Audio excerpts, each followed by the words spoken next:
昨日就見到呢個米師傅食呢個脆辣雞腿包咧，就話隱藏咗一個20年嘅食法。咁啊，原來係攞個雪粉咧，就雪塊扒嘅。我係 Elvis Sky，今日就試一試啦。咁啊，米師傅走醬俾人鬧啊嘛，同埋我自己都唔覺得走咗醬有咩咁樣啊，乾爭爭唔好食啊，冇走醬照食。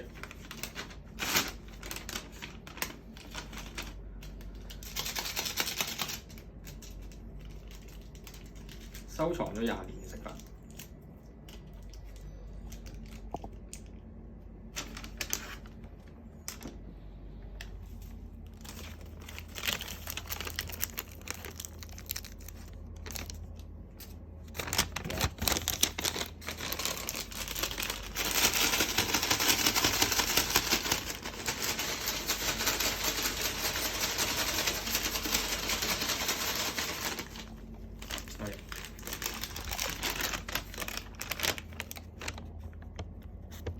食水都幾靚啊！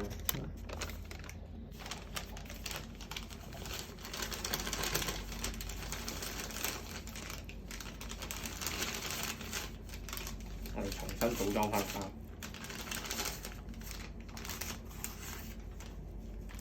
咦？好似嗰啲台灣嗰啲鹽酥雞咁樣。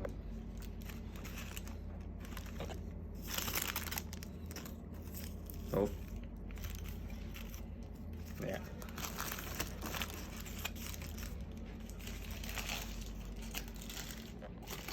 呢個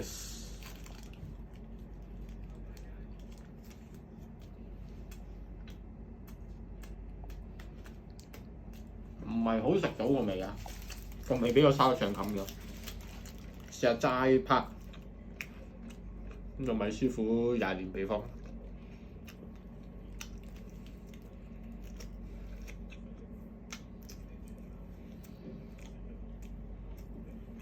原來米師傅走醬係啱嘅，但係幾好食嘅，不過都係識薯條正啲。Bye。